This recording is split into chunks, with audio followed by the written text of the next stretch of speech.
look, Jackie, I was a huge fan of CM Punk, no doubt about it. Like many. I looked at him and I saw someone that I wanted to be like, you know? He had a ton of conviction. He was honest. He was kind of a disruptor, you know? He didn't fit the mold. And I saw a lot of myself in that. And that type of personality, that cult of personality, if you will, that's someone that, you know, you can become attracted to. And so I looked at him as a hero, as someone that, you know, I could follow in his footsteps. That was fanboy Seth Rollins sitting down with Jackie Redmond to cry a bucket of tears about CM Punk, mean old CM Punk, the locker room cancer. I am so excited to see this match. I have been ready for it since they went face to face the first time. Then we got sidetracked by the whole injury thing and Drew McIntyre, and that was feud of the year. So now we're on to 2025's feud of the year, CM Punk versus Seth Rollins, and it probably will be because it involves CM Jesus Christ Punk, our Lord and Savior. Punk had a lot of, Rollins had a lot of things to say in this interview. He bared his soul, so to speak, opening up about why he has such a beef with CM Punk, why these two have this kind of hatred between each other, this rivalry between each other, what's going on underneath the surface. And Rollins opened up to Jackie Redmond, and it's funny that he did this because I was watching Stevie Richards' YouTube channel, by the way, and they were talking about the promo segment between Rollins and Punk and some of the insider, you know, stuff that maybe not all the fans would be up on, you know, like Punk's journey into AEW or UFC and that kind of stuff. So Stevie Richards actually recommended that they sit down and do a little shoot interview and bare their soul. Check out this clip.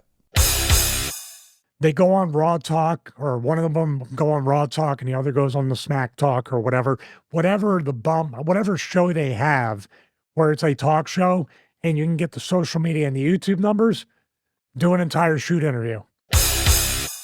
So he called that shit. That's exactly what they did. Well, Punk didn't have to sit down with Jackie Redmond, but Rollins sure did. And he did. He talked about exactly where the beef comes from, why he has so much animosity towards Punk. And I assure you, folks, this is real animosity.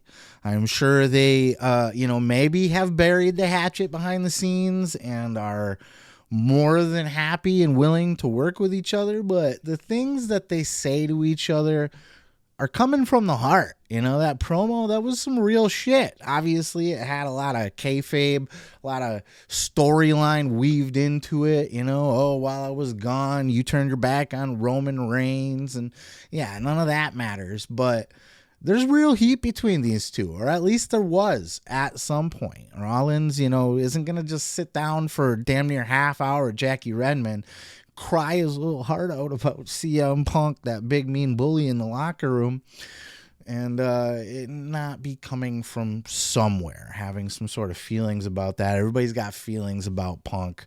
Rollins, right at the top of that list. And this is the exact reason why he has his beefs with CM Punk. Check out this clip.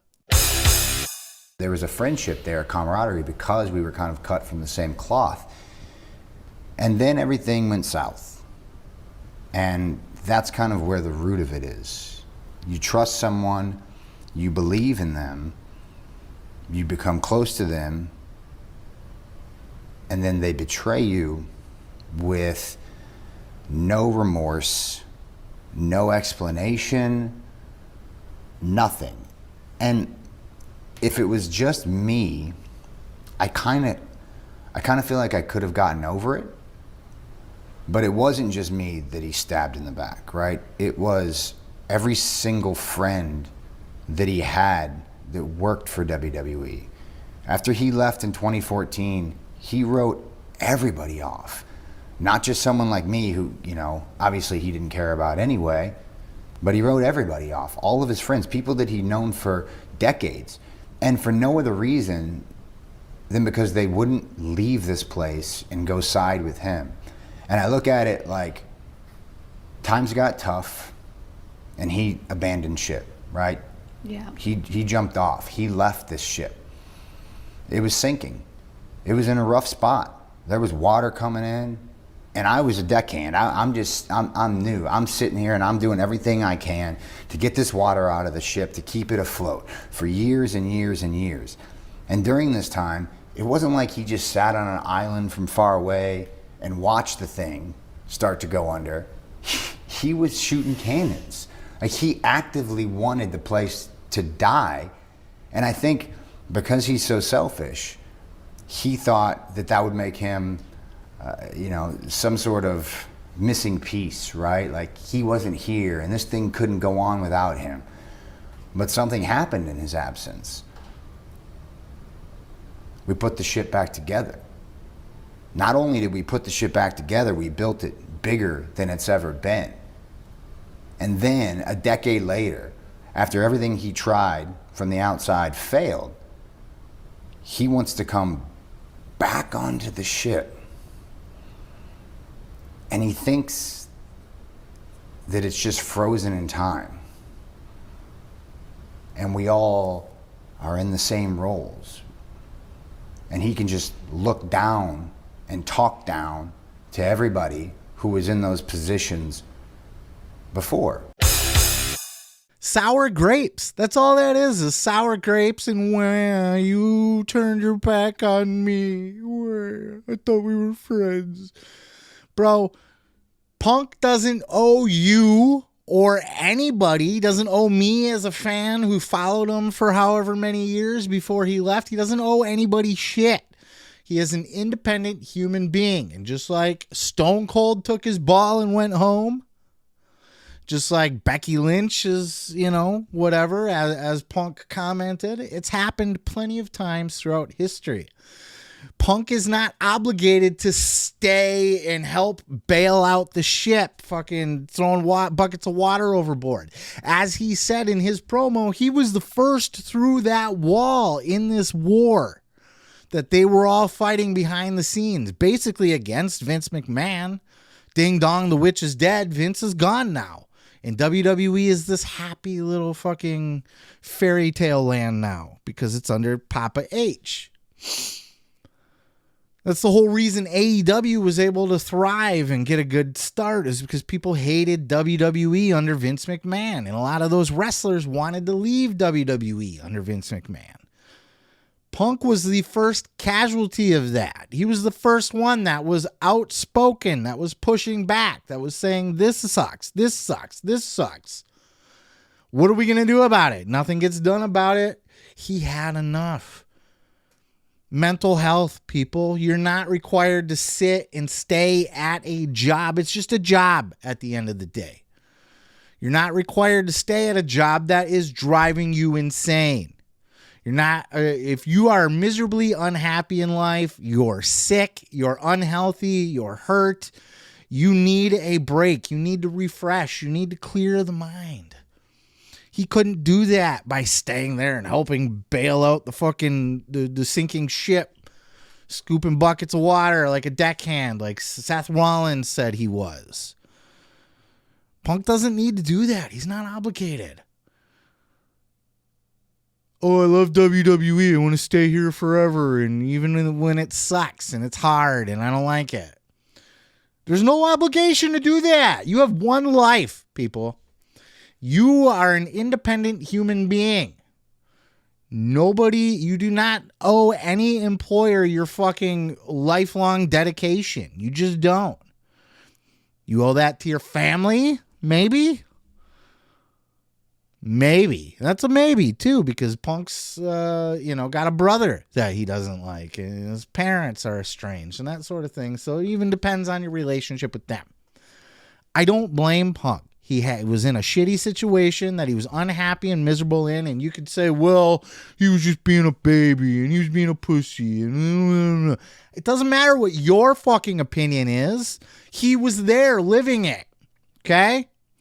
If you ever worked a job that you hated, that you were just miserable at, I have. Other people that work there, maybe not as miserable as me. It's fine. So if I'm voicing my frustrations, there's probably plenty of other people that are like, I don't know, man. It ain't that bad. I don't see what the problem is. You're not obligated. He wasn't obligated to stay at WWE just because he liked it, wanted to be there, and he had fans. And he certainly was not obligated to stay there for his wrestling buddies, his friends. And, by the way, yes, I get the hurt feelings for if Rollins thought he was friends with Punk and then Punk just stopped talking to everybody. Jericho has said this too. Oh, I reached out to Punk a couple times after he left WWE and he just ignored me. Well, as Punk so eloquently said on Colt Cabana's podcast, got guys reaching out to me just to get some views. You know, they want the dirt so they can get the views on their podcast. Obviously talking about Jericho. Punk's not obligated to be your bro if he's leaving the company. You're work buddies, right? You work at the factory. You're on the machine with two other people maybe or whatever. You're doing your factory shit all day. Lunch break happens. Y'all go sit and you have your lunch together. You sit and you eat. But you get a new job. Are you obligated to stay friends with those people? Maybe if you want to. But they're your work buddies at that work. If you leave that work and go to a different work, especially when you're miserable, because everything's going to remind Punk of WWE if he's still surrounded by all things WWE when he leaves. He needed to cut all of it out. He needed to get away from all of it. As he said, I had to pull the arrows out, and it took a couple years to be able to start pulling those arrows out. A couple more years where all the arrows came out.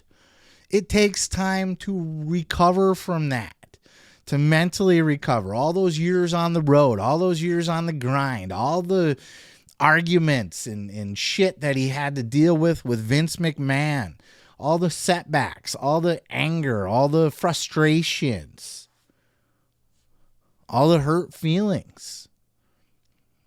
It's a lot, and he had to walk away from it, and he had to have that clean break. And he had to put it in his past. He had to move on. He had to do something else with his life. I don't blame Punk for that. And you shouldn't either. As a fan, look, we love our CM Punk, right? Most of us, some of us, half of us, I don't know. He's divisive. But he doesn't owe it to us to be on our TV, just like Stone Cold Steve Austin didn't owe it to us to be on our TV. Vince tried to say he did. Oh, he took his ball and went home. He let us down. He let you, the fans, down. Fuck off with all that. They are human beings working at a job. If the job starts to suck and they don't need that job, fuck that job. Period. So Rollins can cry about it all he wants. Oh, I thought we were buds and he abandoned us. And I get that. I hear him. I just think it's sour grapes and crybaby tears. Man up. Fuck off. I'm sorry you looked up to Punk. I'm sorry Punk was your hero. And then he dropped you like a bad habit when he dropped WWE as a whole like a bad habit. And I assure you it was nothing personal against Seth or anybody else that maybe he stopped talking to since he left WWE. He just needed to get away from that whole world. All of it. He was hurt. He was damaged. Sometimes you need that break. You need to break away from that shit to get your head right. Seth should understand that. And, you know, this whole interview is just him being butthurt because Punk's not his friend no more. And that he left the company. Rollins thinks Punk should have stuck it out, helped fight, helped save WWE. He didn't need to. He didn't need to. There's no obligation to do that. I don't care what anybody says. Why? Why would you need to stick out at a job that you hate? Because you're a big star in WWE? It doesn't make any sense. It's weird. It's weird to hear Rollins say, well, yeah, this ship was sinking and, you know, I was out there trying to bail, you know, throw buckets of water over and keep the ship afloat, and Punk just left. Yeah. Fuck that ship. Fuck the whole ship.